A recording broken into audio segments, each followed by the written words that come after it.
আইপিএলে মোস্তাফিজুর রহমানের সেরা মৌসুম কোনটি? এই প্রশ্নের উত্তর দিতে খুব বেশি চিন্তাভাবনার প্রয়োজন নেই। সহজেই 2016 সালের আইপিএল মৌসুমকে বেছে নেওয়া যায়।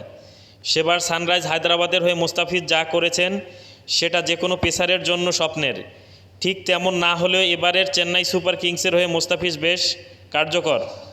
8 ম্যাচে 14 উইকেট নিয়ে এখন পর্যন্ত আইপিএলে যৌথভাবে সর্বোচ্চ উইকেট শিকারী বাংলাদেশের এই পেসার। উইকেটের হিসেবে চলতি মৌসুমকে নিজের সেরা মৌসুম বানানোর সুযোগ মোস্তাফিজের সামনে।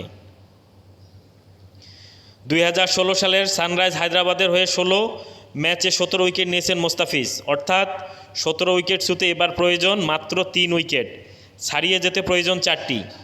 কাজটা মোস্তাফিজের জন্য কঠিন, কারণ আজ পাঞ্জাব কিংসের বিপক্ষে ম্যাচ দিয়ে মোস্তাফিজের এবারের আইপিএলের অধ্যায় শেষ। চেন্নাই সুপার কিংসের এই পেসারকে 1 মে পর্যন্ত ছুটি দিয়েছে বাংলাদেশ ক্রিকেট বোর্ড।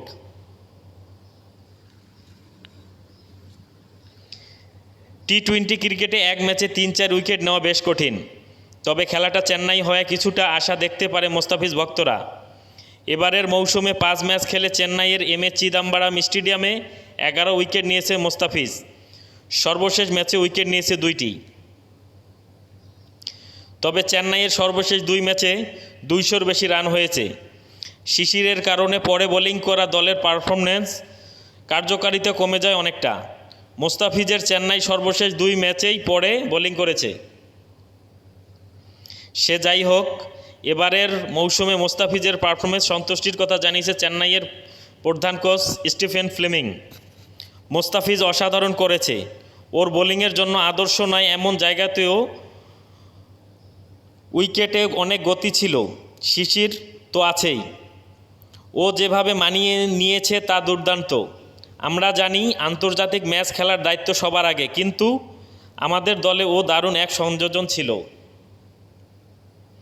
মোস্তাফিজ আজ উইকেট না পেলে এটি হবে উইকেটের হিসেবে যৌথভাবে দ্বিতীয় সেরা মৌসুম। এর আগে 2021 সালে রাজস্থান রয়্যালসের হয়ে 14 ম্যাচে 14 উইকেট নিয়েছেন মোস্তাফিজ। এবারের মৌসুমের প্রথম ম্যাচে চেন্নাইয়ের হয়ে 4 উইকেট নিয়েছে মোস্তাফিজ। শেষটা কি এমন রাঙিয়ে দিতে পারবেন মোস্তাফিজ? চ্যানেলটা লাইক, কমেন্ট, শেয়ার করে পাশে থাকবেন। আসসালামু আলাইকুম।